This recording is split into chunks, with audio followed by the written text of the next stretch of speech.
Greg was at the show that Randy Rhoads and Eddie Van Halen played together. Really? Or the one show, right? At Glendale College in Los Angeles. Wow. I didn't know about that. Yeah, wow. So he was actually the guitar player in Quiet Riot after Randy Rhoads left. Okay. And so he took over when Randy went with Ozzy. Okay. And so Greg was in that group of folks there, and so he was at that show. But yeah, wow. man, Greg's got some crazy stories about those, like the cabinets from the Van Halen tour that were unfinished. Yeah. Those were Chris Holmes's cabinets. And I asked him, I said, why were the cabinets unfinished? And he goes, because they were stolen. What do you think? So Eddie Van Halen was hauling around a bunch of stolen cabinets. From Chris Holmes. Right. Wow. Yeah, he had a bunch of great stories because he was in Dokken, too, before George Lynch. And oh, wow. He was one of those guys. You ever seen that? There's a documentary out on the L.A. scene. It's a real kind of low-budget one, but it was out the metal years, something like that. It's on. You can find it on Amazon, stuff like that. But Greg was one of those guys on there. It's not the metal years one from back in the 80s. No. It was something that was done in the last 10 years. Oh, okay. Because the metal years, I was thinking of the Chris Holmes. This is a different one. But Greg, he saw Yngwie on that first show, and he went up to the dressing room, and he told Yngwie, he goes, "You're probably the best guitar player I've ever seen in my life." And Yngwie was tying his shoe, and he goes, "I know." Of course. Later, he told Yngwie all this stuff, and Yngwie was like, "Did I really say that?" He's like, "Yeah." Apparently, I believe it. Yngwie's wife whipped him and said, "You quit being an asshole to people because they always remember." Now, I wonder, was Yngwie with Steeler or Alcatraz? Steeler, Troubadour. Oh, okay. Wow. First show. Really? That's great. I mean, Yngwie recounts that show because he came into town, I get thinking nobody knew about him at first, and we did one thing, and apparently there was lying around the block. And Greg said they played that night, and they were fixing to leave, and they said, "Dude, you need to stay around and see this guy." Yeah, he's insane. So yeah, he'll blow your mind. Yeah, so he did. So wow. So yeah, so he had some that guy had some crazy stories. I mean, he had worked with when Randy Rhoads had made that first Concorde, the Jackson. He went with Randy that day when they drew it out. I said a napkin, but I'm not sure how it was drawn out on. But Randy and Grover did all that design work in one day, and Greg was with him that day when he did that. Wow. Greg drove him down there. Greg knew Grover, I think, before Randy did.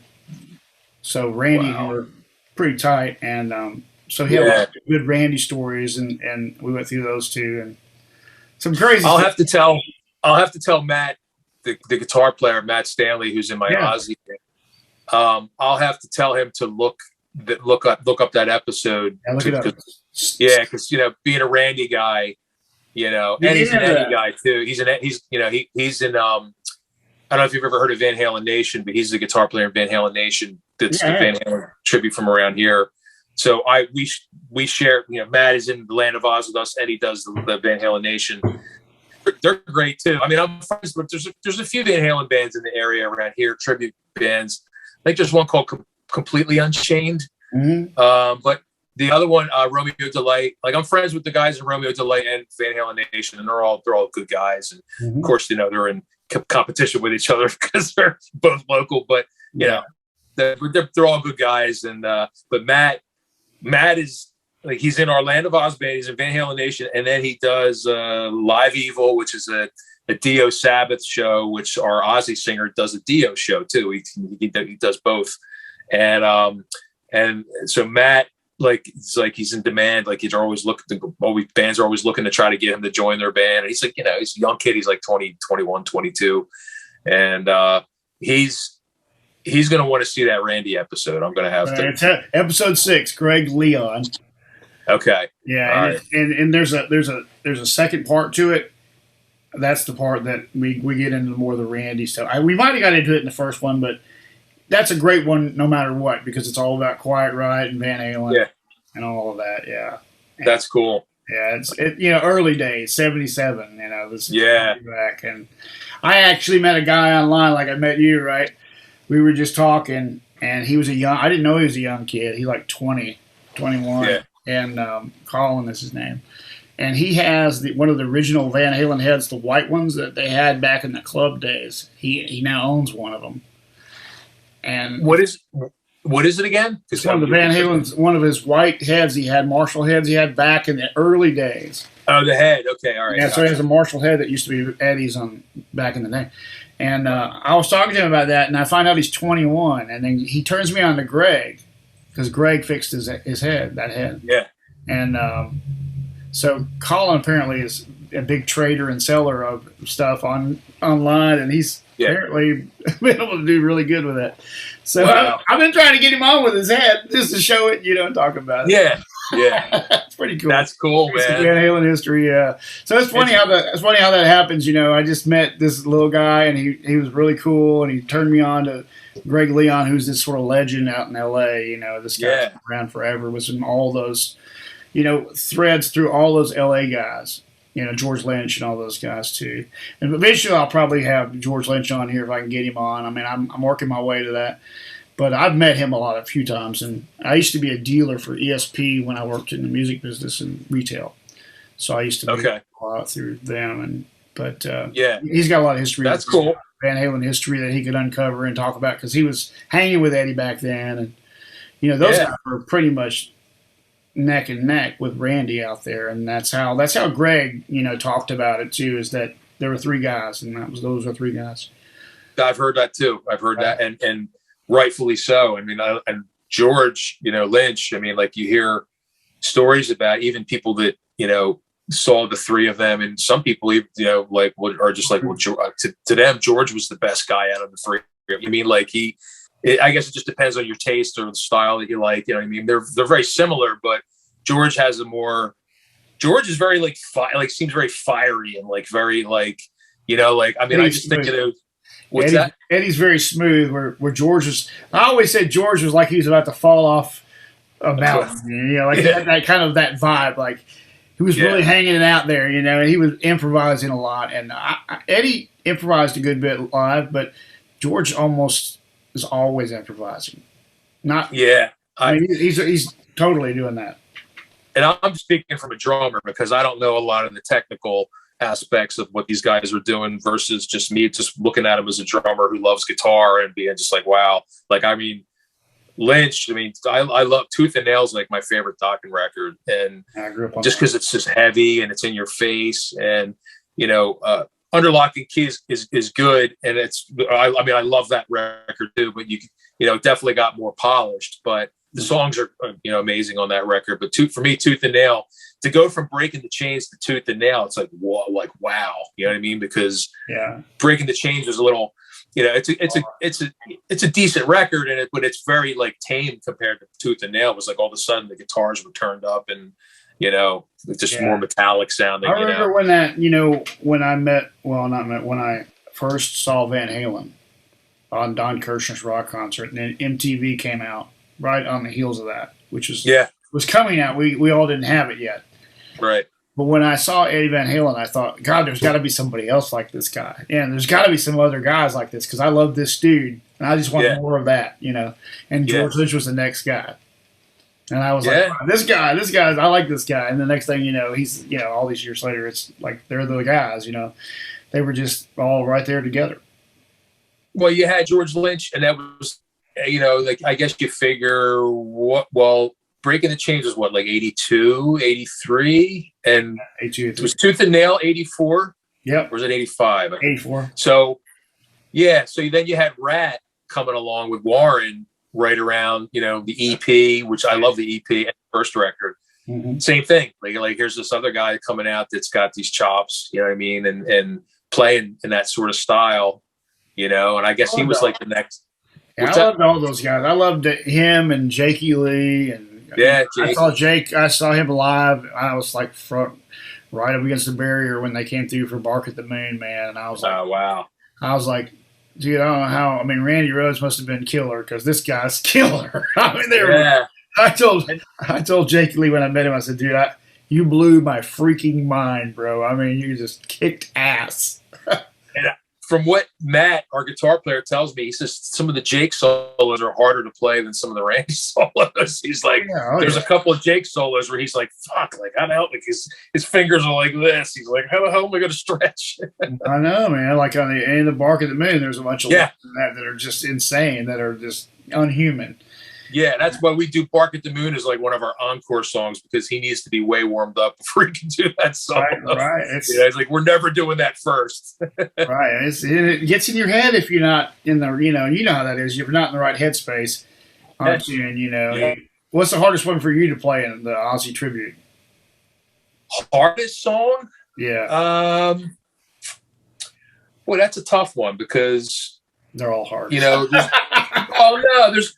There's nothing that's hard technically. You know what it is for me? It's like a song like Diary of the Madman. There's a couple of quick double bass hits in that song that are going on during the verses. And what's weird is, like, some nights my foot is fine and wants to do it, and other nights my foot just does not want to do it.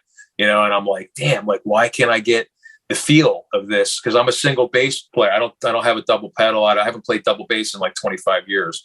So, everything I'm playing, I'm doing with one foot, like, the bottom thing or whatever. Mm-hmm. And there's no Ozzy songs that we do that have like double bass in it. So, like, if I ever had a double pedal or used a double kick, it would just be for flourishes or like the endings of songs or something like that. But I don't really need it.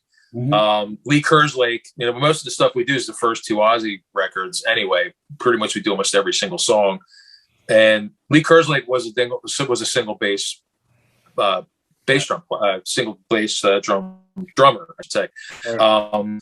So I don't need any double kick for any of that stuff. I don't really use it. I don't use it in any of my other bands. So, but anyway, I'm getting off track. That song, sometimes I struggle with just making sure I do it right all the time, and I usually do nail it. It's got a lot of time. One? It's got a lot of, the Iron Madman has a lot of different time kind of signature kind of things that are going on.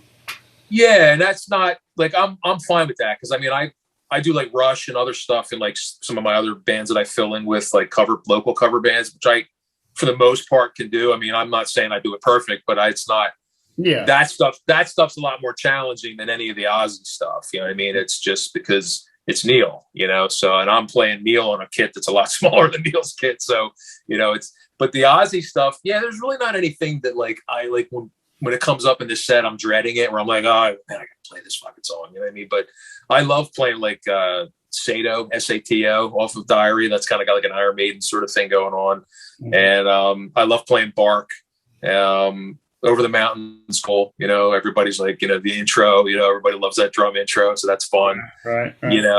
Perry Mason, like we do a lot of mixture of a lot of different stuff, but it's mostly the Randy era, but it's fun because like, the thing is with Ozzy, he's had, and we do some Sabbath too, we do like War Pigs and like Children of the Grave and NIB and stuff. We'll throw that in. Paranoid. So Paranoid, we usually end with that. But the thing with Ozzy is, he had like 4 or 5 different drummers. He had Randy Castillo, he had Tommy Aldridge, Lee Kerslake, he had Carmine Appice for a little while, and then Mike Borden. He had other guys later on, like and then Ozzy on Sabbath, you had Bill Ward, and then you had Vinny Appice.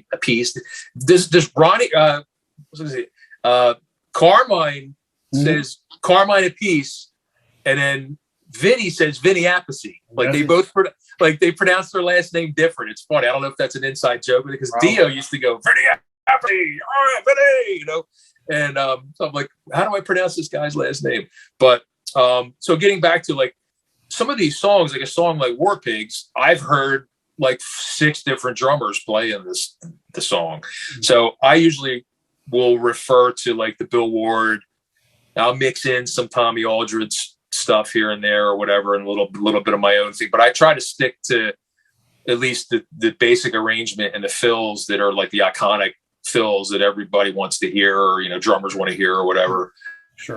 So, but it's tough. Like if you're in a Van Halen show, you're doing Eddie's Eddie. You don't have to worry about imitating anybody else or playing anybody else's licks except him. But as a drummer, when there's a lot of different drummers, and I've heard 1,000 bootlegs, and I've heard live versions and studio versions, and this guy does this, sometimes it gets jumbled up in my head a little bit. Like, you know, like I'll start playing something that might be something from another guy that's not, you know, the main guy or whatever. So yeah. And that way, you know, like we got the thing with Unchained where like on the video he plays something totally different solo wise on that video. Okay. Into the album, it's like, where'd you go? And then so he just improvises the whole damn song. It's like, what the hell? You know, there's actually guys out there who have copped that, you know, that live solo. And there's a guy that played with David Lee Roth on that last tour he did on his own before COVID or whatever, Al Estrada. And Eddie, I think Eddie saw it and they put it on the EVH Gear page because it was so freaking killer. Really? Wow. Yeah. He's playing the Circles guitar from the Unchained video and he nails this solo in that thing and it's just like it. I mean, it sounds insane. And just like the live video or like the album? Just like the live video. The Oakland video, the Oakland 81 that thing. Solo, and you know, it's just so kick ass. And I think that's where Roth picked up on him and he put him in his band. I mean, he saw him on the that's pretty cool. EV8 side. That's great. And like you said, the thing is, like if you're when you do the Van Halen tribute stuff, depending on what's burned into your brain, you might end up playing the live solo, and then somebody that only knows the album solos could be like, yeah, he's playing that solo wrong. You know what I mean? But it's like, no, it's not wrong. It's just the live solo. Right. I do a thing in there where I did these little breakdowns of some of the licks that he did in the early days, ones that people don't know about or they're from the bootleg, you know. Yeah. And one of them's this real linear pattern, and I use it in I play it in the you know, Eddie solo or whatever during that night. You know, I'm sure people don't even know what it is, but it's actually from one of the bootlegs. Yeah, he used to play this run all the time, and a lot of people said it's sort of an Ace thing, but it kind of is. But what I figured out later was that it became the genesis of the lick that he uses on almost every song. It's one of his main go-tos. Okay. And he kind of morphed out of it. It's one of the things you hear it in Panama, you hear it in Jump, you hear this. He does this one particular run. He does every song almost. Okay. And it's right, and it's kind of in this lick that he did as an improv back in the day. But yeah, man, it's like I like the deep, you know, track stuff. I like to go find those things that are not just the stuff he played on Live Without a Net or you know, or whatever. You know, I kind of like the really aggressive parts of his solos. You know, the more wild stuff. Yeah, so it's crazy. It's fun when you can throw stuff like that in when you're playing live, and then like you know that you're playing an Eddie lick, but some other people might not know it. But it sounds like Eddie, so it sounds like you're just like riffing, and it's like you're riff like my one cover band on Fridays, we do some Zeppelin stuff, and like we do like Heartbreaker and To Live and Love and Made or whatever, and I'll throw in like some Bonham fills that he does like on the live album, either like the Song Remains the Same live album or the How the West Was Won where they did Heartbreaker on there. And Bonham's the same like a drummer. He's got signature fills that he does and certain things, these triplets and these, you know, these patterns that he plays. And whenever we're doing Zeppelin, even if it's not on the studio version, if we're playing live, I'll just start throwing these Bonham-ism things into the song, you know. And sometimes drummers will talking to me after the show, and they're like, "Man, you nailed the Bonhams!" Like, and I'm like, they're like, "That's not on the song," but like, it sound like I'm like, "Yeah, I'm doing his fills. I'm just doing it in spots where, you know, he does it live, but you know, he doesn't do it on the record. You know what I mean? But it's still." You can tell it's Bonham because it's unmistakable, like the shit that he plays. Well, that's the cool thing. That's the cool thing about being able to do what we do. You know, be able to kind of make it your. I don't know, say make it your own, but create something within it that maybe, you know, it was there, but not everybody knows it was there. Yeah, or you get a little bored and you're like, you want to throw something in, so I'm going to throw a riff in, you know, that sounds like it should be there, you know, or whatever. Right. Yeah. That's the whole great thing about being a musician and having it's freedom, you know, to kind of still be expressive. You know, people say stuff about, you know, not being creative, but I'm always creative all the time, you know, and even if I'm playing Pour Some Sugar on Me or whatever, every night it's a little different thing going on, you know what I mean? Throw something in, yeah. There's always something going on. And there's so many facets to a show that aren't even playing, you know, that matter. So it's really got to keep yourself entertained, you know. I mean, right, man. Well, thanks for coming on, man, and talking about your own story. And it's good to meet you. Absolutely. Yeah, man. If you're ever down south, Alabama way, hit me up. You got me on Facebook. I will, man. Before we go, I wanted to ask you what I forgot to ask you earlier when we were talking about it. When you saw Kiss in '79, who was the opener that night? Was it Judas Priest or was it New England? Do you remember? I don't remember. Okay. Yeah, I can't. It didn't. I don't think it was Judas Priest though. Okay. I don't remember being heavy. Yeah, it might have been New England. I'm wondering because Priest was the opener when I saw them in Philly, but I know people that saw them like in Detroit and like the Midwest and New England and the Garden. I think the band New England with Paul co-produced their first album. That's probably who it was. Yeah, I love them, and they only put out 3 records, but they were like very like keyboard oriented, like Boston Styx ELO kind of like almost like a proggy melodic hard rock band. Check out their first album. I mean, all 3 of the records are good, but the first album, Paul Stanley co-produced it, came out in '79. If you like that kind of music, you'll dig it. It's really good. But that might be the band that you saw. That might have been who was the opening act. I don't know. June 22nd, 1979, Columbia, South Carolina. Whiteface is the band. What? Oh, really? Okay. Yeah. That's interesting. Never heard of them. And the show before that, which was the 19th, was The Sweet. Really? Yeah. The Sweet's one of my favorite bands. So, yeah. Wow, they opened for Kiss? Isn't that wild? Wow. I had no idea. The internet, man. Wow. That's crazy. Great. Now, how about when you saw first time you saw Van Halen was what, 84? Yeah, that was Autograph.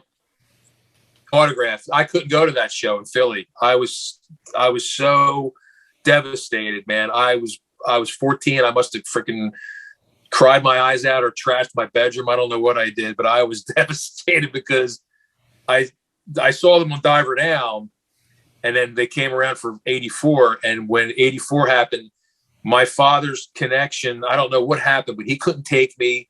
He couldn't get the tickets for me. And the show was already sold out. And there was no way I could get tickets. Like, it was just like my mom couldn't afford to shell out like $100 for a scalp ticket or whatever it was at the time. So they played 2 nights, and I just remember being home both nights and being like, I can't fucking believe I'm not at these 2 shows, man. Like that's one tour I missed with Roth that I really wanted to see. And every one of I found out the other day that the entire tour, every show was sold out on that one. 99. I believe it. 99 shows, all sold out. Wow. Fair Warning was all but 3 shows sold out. Really?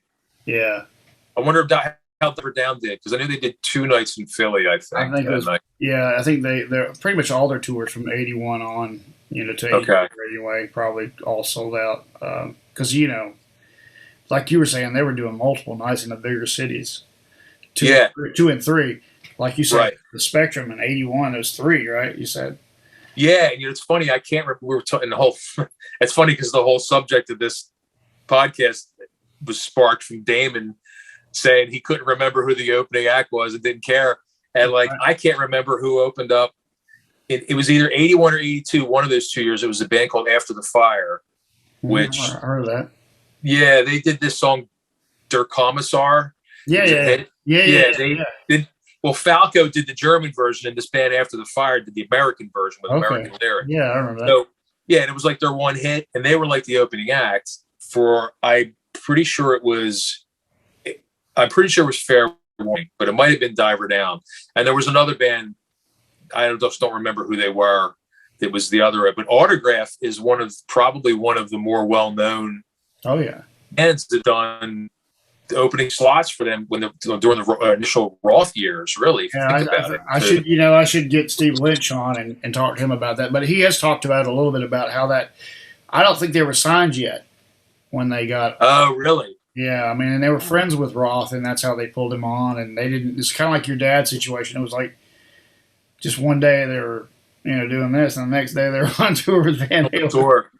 Like, we need some unknown band. Let's go. Well, that's what that's the whole lore behind Ozzy bringing him on in '78 is that he said something like This is what I've heard anyway. I'm sure it's true. We just need to get some unknown band from L.A. bar band. That's what he said. Unknown bar band from L.A. to open up for us. Yeah.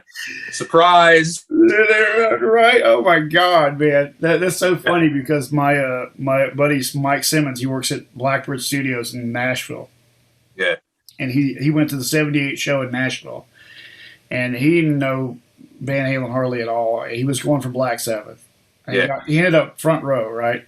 On the floor in front of Eddie. Wow. Didn't know what he was going to get. Got Van Halen one in his face, right? Yeah. And that was the show that Ozzy got. The story, I've heard all these times is that him and David Lee Roth were partying on, I think it was coke, I can't remember, some sort of uppers. Yeah, yeah. And they couldn't sleep. And so when Ozzy finally came down, he was going into a hotel, and he went in the wrong room, and they lost him because he was in a wrong room. Oh my God. So he never showed up because he'd been down for the count, right? Oh. So they're on stage in Nashville trying to buy time. And Van Halen's doing every song they could do. Yeah. And Mike saw them play, some of the stuff from Van Halen too. And then they had to shove some guy out there to announce that Black Sabbath wasn't coming. Oh. So he said there was a little bit of a melee afterwards. And then Van Halen had to come back through, and they gave every person that came to the show another ticket. Okay. So he ended up 2 weeks later seeing Van Halen again when they came back to do the makeup show. Wow. So the second time I was watching everything he was doing because the first show I was just getting blown away. Yeah. He was stunned into silence. Dude, he's really one of the guys that got me started on this whole kick with this whole thing, but because he wrote a vlog about this thing, and it's all all written on the internet. And I read this story of his show with Van Halen, man, and I just was like, Jesus, man, it was so graphic, and he did such a good job with it. That first episode, cool. Yeah, that first episode's a killer one. He's a very cool guy, and he went through that detail, how he didn't really think much of him when he heard on the radio. I think it was Running with the Devil that was his first exposure. He didn't really click to it, and then he went to the show and just went, holy crap, what the hell? I'll have to look up that episode. I'm going to be doing some. That's the first one, yeah. Yeah, I'll be doing some deep dives when I'm laying in bed on YouTube watching stuff. I'm gonna have to. I'll be watching your whole catalog stuff. I mean, him and Damon's are amazing because Damon, saw them in '80. Yeah, and then you saw the thing where he was talking about the first show he saw, right, in '80. I saw I didn't watch the whole episode. Yeah, but you saw that one section. Yeah, he's talking about seeing the first show in '80. How they blew him away, and saying that's what I want to do for the rest of my life. Well, then 15 years later, he's with Brother Kane, and they open up for Van Halen in '95 on the same stage that he saw him on in 1980. That's talk about full circle, man. Right. So I get in all that with him, and in that particular tour, Rip Magazine wanted him to do an interview with Eddie, so they had him do an interview with Eddie, and that came out. In a magazine. Really? Was it published in Rip? Mm-hmm. 95. 95. I'm wondering if I was still buying. I don't know if I was still buying Rip in 95. I wasn't either because he ended up. He gave me a copy of it, and I have. Okay. But I think it's Alice in Chains on the cover, multiple colors. Yeah, because I think after grunge hit, I stopped buying all those like Metal Edge and all that stuff. Right. I just stopped buying magazines every month and lost interest, but. Yeah, that's pretty cool, man. Wow, I'm gonna have to watch that episode. There's some amazing stuff in there, man. I just tripped on one thing after another, digging through some of these crazy, stories. The stories about the guys that are Guitar World editors that are on one of the episodes. Yeah, they went up to 5150. They got to play the Frankenstein through the Marshall, and I think I saw. A blurb or something about that online, that episode. Yeah. It's a really cool idea that you have doing this too. I mean, because it's like, you're passionate about the band and, you stumbled upon like a really good angle to have something interesting to talk about on these podcasts, because it's like you're digging people out of the mothballs, like me, you know, like or you know, like nobody knows me, you know, like I'm just some dude in, you know, in New Jersey. It's in tribute bands, but I happen to have a dad who was and have this connection to Van Halen, and you know, and you're finding people like that all over the place that have these stories to tell about stuff that you know, otherwise you would never hear about it anywhere. They're not going to, you know, we're not going to be interviewed on any magazine. These are the stories that you tell your friends, and you know that you know your personal stories, and I mean, there's a story that nobody knows that I mean, a few people know, but Damon and I didn't know this about Damon, but when he was young, he's like 20. Remember Ricky Nelson? Yeah. All right, Ricky Nelson, the famous TV and Garden Party, and okay. Well, his band leader ended up leaving the band and bought a club in Guntersville, Alabama. And that club, they found Damon when he was like 20. And he became part of this house band that was this guy's band. Yeah.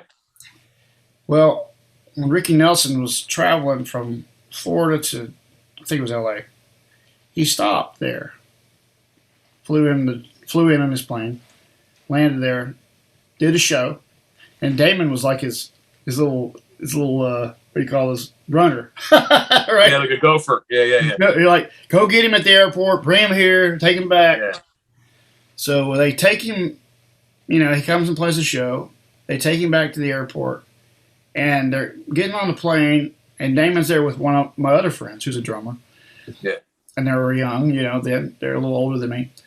And Damon said they forgot the briefcase, the manager's briefcase.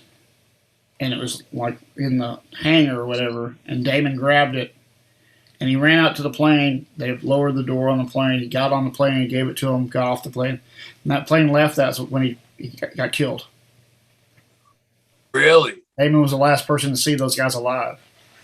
Wow. Yeah. Isn't that weird? That is weird. Blew my mind. I was like, I never knew this, man. I'd known him for 2 decades before I found this out. But yeah. I heard through another person. So I went back to him and I said, is that true? That really happened? He said, oh, yeah, that really happened. It's true. Wow. That's amazing. Right? I mean, you just never think that somebody that you knew was connected to such a historical rock and roll tragedy. Yeah. And you figure, I mean, things like plane crashes or like Stevie Ray Vaughan and the helicopter, like things like that happen, you figure, well, somebody has to be the last person to see them right before whatever, you know, the tragedy happened. But chances are you're never going to know them or talk to them or anything, or they're never going to, unless they have an outlet to tell their story. And that's exactly this kind of thing, you know, where we go find people who have great stories, you know, like your dad's story, man. That's really cool. That's really cool.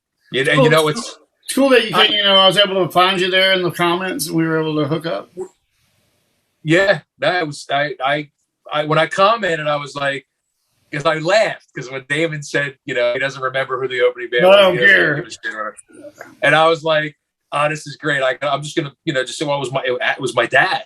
You know what I mean? And you know, not that I'm not offended or I don't care that you don't remember, because I wouldn't either. You know what I mean? Like tons of times I saw bands and I don't remember who the opening act was because it's Van Halen. Who gives a shit who the opening act is?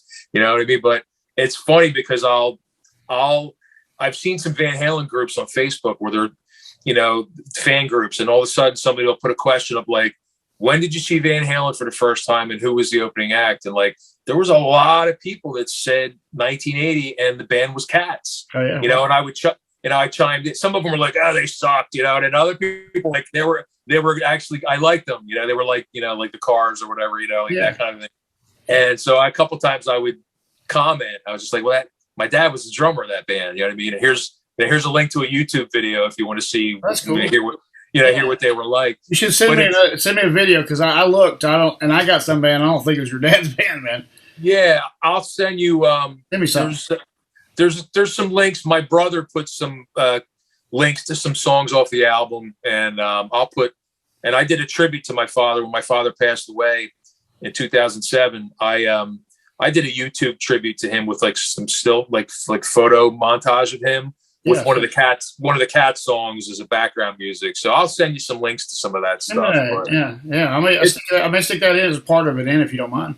No, whatever you want to do, man. I wish it's in the car. I still have my dad's stick bag, the drumstick bag that he used to use, and I use it still to this day. It's old, like cloth stick bag from the 70s that I have hooked up to my floor tom on stage that I use to keep all my drumsticks in. That stick bag was on the Van Halen tour with my father. And so like sometimes I'm gigging with guys and I'm like, see this stick bag right here? This was on the Women and Children First tour. They're like, no way. I'm like, yeah. They're like, what are you doing? Why don't you keep the one guy in my one band like a couple weeks ago, he goes, dude, why are you fucking bringing that around with you? Like, why isn't that like, you need to keep that home? Like, cause he's like, what happens if like somebody walks off with your stick bag, like your cymbal bag, which I keep it there, or you lose it or something? I'm like, yeah, you know what? I never thought of that. I really probably shouldn't be using this, but I don't know. I have a connection to it. So like I have it on stage with me when I use it. I'm like, it's great to, it's great to think about too. I mean, it's a mental reminder while you're working. Yeah. It's just, I don't know. It's a spiritual thing. Yeah. The wacky. Well, you know what I'm saying? It's like you said, it connects you with all your history. And that's awesome. That's awesome to have that. Yeah. It's really kind of strange how that works. I had a cello that came back into my hands that was 3 generations back, and I had no idea that it existed. Wow. I'd heard that we had an instrument in the family. Went back three or four grandfathers back. So my third, like 3 or 4 grandfathers removed, and that instrument was given away in an estate sale 30, 40 years ago. Okay. And somebody ran across it up in Illinois and thought of me because I was the only musician they could think of, and they hooked me up with it. I had it totally restored, and it's playable today. Wow. It's got to be 150 years old. That's amazing, man. Yeah, that's what I'm saying. The stuff like that. It's amazing. You can keep something like that, man, and pass it down. And what are the chances of that coming back to you? Like, I mean, that's like the universe working some sort of magic, man. It's weird, right? It's so strange, It is very strange. There's another episode. There's another episode on there with the Smithsonian that I was at that event for Eddie Van Halen, Smithsonian, the interview.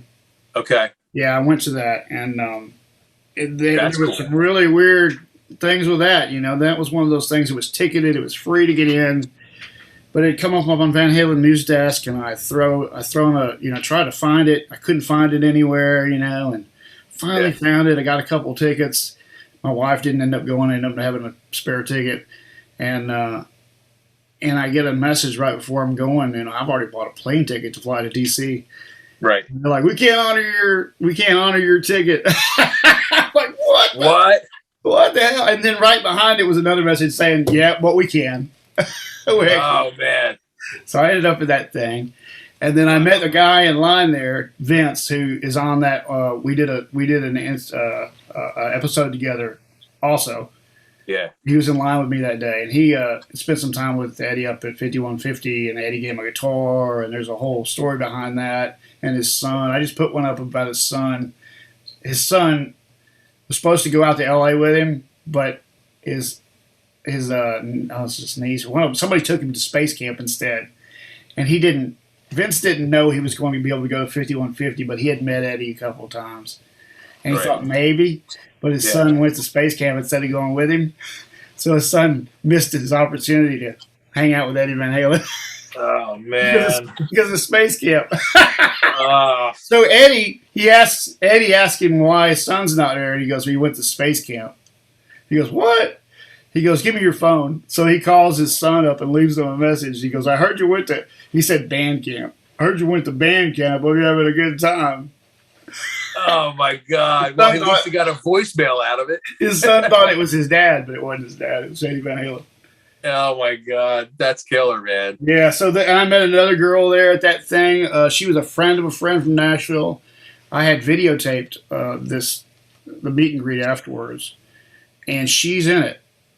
And I found out that she was friends with my buddy, and I hit her up, and I said, I've got video of you meeting Eddie Van Halen. She was like, what? was like, wow. And then last week, one of the guys at the end of that video, if you watch it online, there's a son and a guy and his son both asking questions at the end. And that guy ran across me last week, and he ran across that video and found himself in the video too. Wow. He hit me up. That's He goes, cool. "You got the rest of this?" I said, "Yeah, I got the whole thing, but he said, that's edited, isn't it?" I said, "Yeah, a little bit." And he goes, "Well, there's a part right before it. My son gets a big hug from Eddie Van Halen. Can you see if you can find that?" I said, "Oh, I got it on another channel. I'll send it to you." So I sent him the full late version of it. And his son is getting this big hug from Eddie Van Halen. That's killer, man. Yeah, man, it's just like these weird things, man. It's like, it's so strange how things work out. You know, I had tried to meet Eddie when I was in my 20s. I almost did. He was right in front of me, and I was like you when you were a kid, starstruck. I couldn't even reach my hand out to shake his hand, and I missed my opportunity when I was 23 or something like that. And then all those years later, I was like, damn it, this time I'm going to freaking introduce myself and freaking, get this in, because this is, So you at the Smithsonian, so did you get to spend like any time with him as far as like? Really, it's pretty much a meet and greet. It was more like a reception line, but it was cool to be able to. He was in a really good mood. Yeah, and it was a really special night for him. And if you've seen that, and the guys from Guitar World say it was his greatest night, in his life. It was one of his biggest honors. And wow, and that's great, it was cool because I'd always wanted to just tell him thanks, because this is a guy that totally changed my life. Absolutely, right? Me too. All right, I mean that's why I get to do these things, because almost everybody on here has been like me. They've been somebody who they've been touched by him, transformed, man. You're like, I mean, think about that. I mean, 40 years, 50 years, 40 years now, that video came on TV, and I'm still playing guitar, talking to you about it's crazy, man. 1980, man. It's crazy, man. And you're lucky you got to meet him recently. I really regret that I couldn't meet him as an adult, because I was really curious to know, or any of them, Alex, him, or Michael, or whatever, if I wanted to meet him and ask him if he remembered my dad's band. Like, in other words, like, hey, my dad was in this band Cats that opened for you guys for 2 months in '80. Do you remember them? I feel like he would, because I just feel like my dad had a lot of interaction with him on the tour, from what he told me about, like times where they were just sitting out by the pool. Even Dave was hanging out by the pool a lot, like on the hotels that they stayed in. He had a lot of he didn't have a lot of interactions too much, like outside of the shell of like the show. Like, they would cross mingle in dressing rooms and stuff like that for brief moments. Although he did say Eddie would come into their dressing room every night and offer them a little bit of encouragement. And I'm not going to go into detail, but he said that Eddie would come in with some gifts for the band. Right. And so, as musicians do, but my dad, I think out of all of those guys, my dad had the most conversations with Eddie. It seemed like, there was a lot of interaction between Eddie and the band. Eddie was very much into making sure that the guys in the band were having a good time and were happy and everyone's cool. And there was a lot of that seemed to be going on from what my dad was telling me. Yeah. So I don't know. I just felt like if I met Eddie, maybe if I mentioned who the band was, maybe he would remember who they were. And I just felt like I just wanted to have that opportunity, and I never did. It's a shame. I think he definitely would have, man. Damon went to the studio up there years after their tour. And Eddie gave him his number and said, when you're in town, call me. And it was like, I don't want to say, it was at least 5 years later, something like that. And they come on up, and he came up, and it was when they were working with Sharon, getting to do that. And he hung out for a little bit, didn't want to overstay his welcome, but got to hear some music, got to see the studio, got to, come in there and hang out. And man, it seemed like he kept that part of it deep within him. The other things not so much, but I feel like you're right. I feel like he he had like a I don't know, like that part of him, like just a regular dude that remembered people and would like, I feel like he would retain that stuff. Like it wasn't. Yeah. When Damon came back from that tour, I wouldn't say right after that tour, but years later, when he finally settled down for a minute, where I could actually see him, and he came and played a club. We sat down after on break, and I said, "So, I've been waiting to ask you this for a number of years now. What was Eddie Van Halen like? And he goes, dude, he was a regular guy." And I looked at him and I go, dude, he's not a regular guy. That's the guy that played guitar in Van Halen 1. Yeah. No, but I got what he was saying, and that kind of all that conversation kind of led, 10, 15 years later to him being on not only the first thing, which we did a career retrospective, but we did the Van Halen thing. And, when I met him, I kind of got that vibe, like he had a very warm demeanor. Yeah. I think he had a lot of problems at certain points, and I'm kind of glad I didn't meet him in those times. Yeah. But in 2015 turned out to be like the perfect moment to meet him, and it was everything that I thought it would be in my head. Every fantasy I had of what it would be like to look him in the eye and finally shake his hand and say things. Well, I'm glad you had that experience, because you know how it is with some of these rock stars that we meet. It depends on what day. I mean, what kind of day they're having. You're just meeting them on the wrong day, man. And this is your hero. And if they're like a dick or like, like they're like, I had a lot of experiences meeting a lot of guys, and especially guys in KISS off and on over the years. And, I get it, because listen, I can't imagine being famous for 50 years and not being able to even walk out of my house to go to the store to get a bottle of soda without somebody wanting something from me. Hey, can you take a picture? Can you sign this? Like for 50 years, like everywhere you go, every day of your life, somebody is like, and that's their moment with you. Like, cause they, you're just who you are, but you're famous. So like anywhere you go, somebody is flipping out because there you are, like you're Paul Stanley, and like they want to talk to you, and it's understandable. Like from a fan point of view, like I get how that feels to like see somebody and like want to talk to them. But at the same time, we all have bad days. We have shitty days where we just don't want to talk to anybody, or feel like shit, or we got a headache, or we just got done arguing with, our wife or a girlfriend or whatever. And you catch a rock star where they 5 minutes after they just had something negative happen and they're in a shit mood, that's what you're walking away from that interaction. That's what's in your head is he was a dick, man. He was like, fuck, guy was a fucking dickhead. You know what I mean? Hurt, it's definitely that, it can be that way. I met Rick Allen about 3 weeks ago and at his gallery showing down in Florida. And he walked in and he was saying, hey, everybody. And I talked to him for a minute. We started talking about Van Halen because he had a great story about Van Halen, about me, or seeing him in 78. So we talked about where he saw him in Sheffield, England, and how old he was, only like 15 when he saw him, and because he started in Def Leppard when he was like 16. Yeah, he was young. So he was young, right? So this right around the same time, and he had an affinity for Eddie Van Halen too. He's a drummer, and we had a little discussion, and then all of a sudden you had this girl come up, and she was just freaking fangirling out, Yeah. And she was, you get that, right? It's this is her moment, and I kind of like, okay, let me let her have her.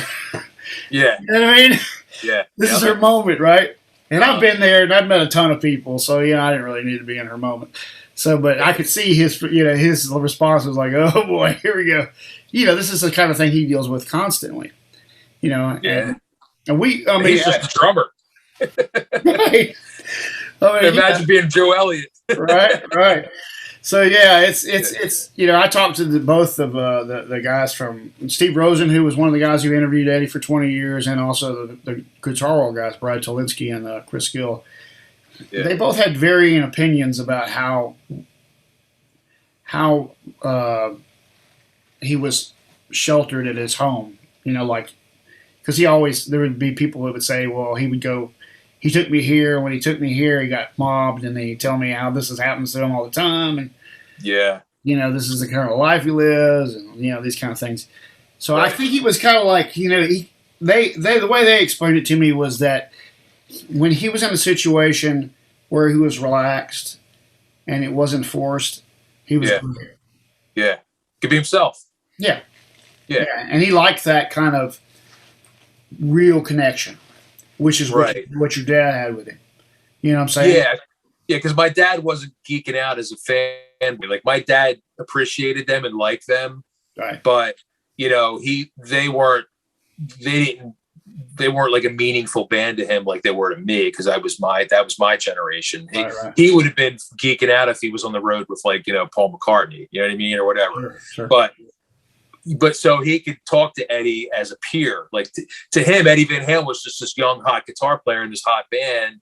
He wasn't like a god, you know what I mean, to my dad. So my dad probably didn't come off with that weird, like, hey, Eddie, do you want a cup? Do you want a cup of coffee? Do you want this? Do you want to like trying to be like, like his buddy as a fanboy? You know what I mean? He was just like fellow musician, and that was it. And that maybe that's why Eddie was pretty cool with all those guys, because they were, older. The guys, my dad's band, the guys, they were all like in their 30s when they were on that tour. Probably the early 30s. So, they weren't coming from this. They weren't like all geeked out and in awe of Van Halen. It was just, they were in awe of the situation, just being on the road. But they were fairly experienced guys.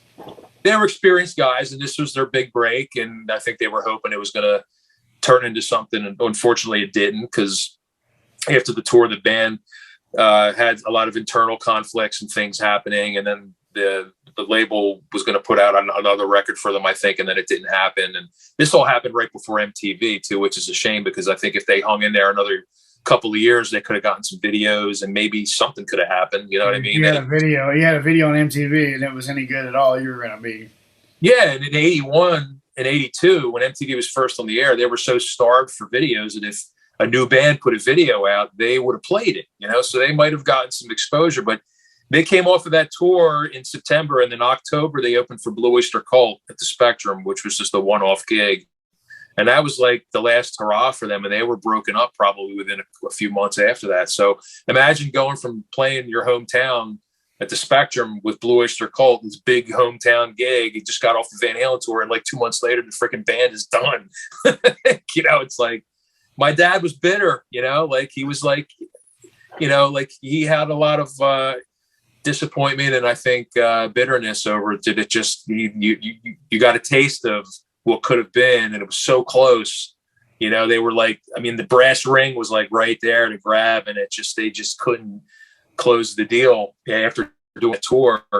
But I used to tell him when he would get like I could tell he was depressed about it or whatever, when we would talk about the tour and what happened and the band breaking up and it not really happening. And I was like, Dad, man, like, you got to realize you did something that almost nobody gets to do. I mean, there's really very few people walking on this planet that got to tour as an opening act in that time frame with a major tour. And you got to play the Spectrum, which used to take me to go see shows, and used to go see shows. And now you got to play on that stage with Blue Oyster Cult, and you got to do a lot of cool stuff, and it didn't work out the way you wanted it to, but at least you got to do it, and that's a hell of a lot more than a lot of struggling musicians can say. Almost, every one of them, almost, Yeah. That's so rare.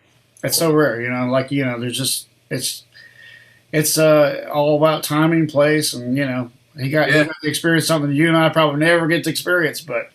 Never. That ship sailed. But hey, we still love music. That's why we got into it anyway. Yeah. I mean, we got into play, and we still do that, and we still love it. We still have our memories of all the fantastic things we've seen, and we got to see Eddie Van Halen. He's gone now, but we got to experience him, and we're very fortunate to be alive. We were to see all that stuff, because I would hate to be a kid now and have to I probably wouldn't even be into music if I was a kid now. I don't know what I would be into. I'd probably be into gaming or something. I don't know what I'd be into. Right. Because it's, I don't know. I feel like we caught the tail end of something that was really, not to say that it sucks now, but it's just a different world now. And I feel like we caught the tail end of when things were really like exciting, You're awesome, man. Well, thanks for being on, man. I appreciate you coming on and spending the evening with me. Anytime. And I appreciate you having me, man. Sure, man. Thank you for doing it. I love to. It was a lot of fun. I love to do it. I know when I see somebody like you online, and I see some of the conversations, I know we already lived the same life. Yeah, I know it's not going to be. It's not going to be any struggle. No, I mean you just have a connection with people, even if you never met them, because you just share the same experiences and totally, man. Love for the same thing. So now I appreciate it, man. I had a good time. Thank you, brother. And I hope you enjoy watching. Anytime you're down this way, let me know, man. If I'm up your way, I'll let you know. I haven't been up there in a while, but I'll look you up, and if any of my tribute bands manage to get down that far south, man, I'll definitely look you up. Get down to Atlanta, go to Mad Life is the place. Mad Life stage. Okay. Awesome, man. They'd have you for that, especially for the Aussie thing. Yeah. Okay. We got to get down that far south. We haven't gone further south than Tennessee. I think is the furthest we've gone so far, but maybe it'll happen. You never know. Yeah. Let me know, man. All right, brother. Good to meet you, buddy. Same here, man. Thank you, man. It'll be probably a week or so before I get it up. I have to sit down and do all the editing and everything. Busy couple. That's cool. But I'll let you know. I'll send you the link. Yeah, if you need anything else from me, just give me a shout, man. Oh yeah, send me the links to that video for your dad's stuff. Oh yeah, I will. Okay. Cool, man. I'll try to pull some of that. All right. Okay. Okay. Thank you, buddy. Sounds good. Have a good one. You got it, man. See you, buddy. Bye bye.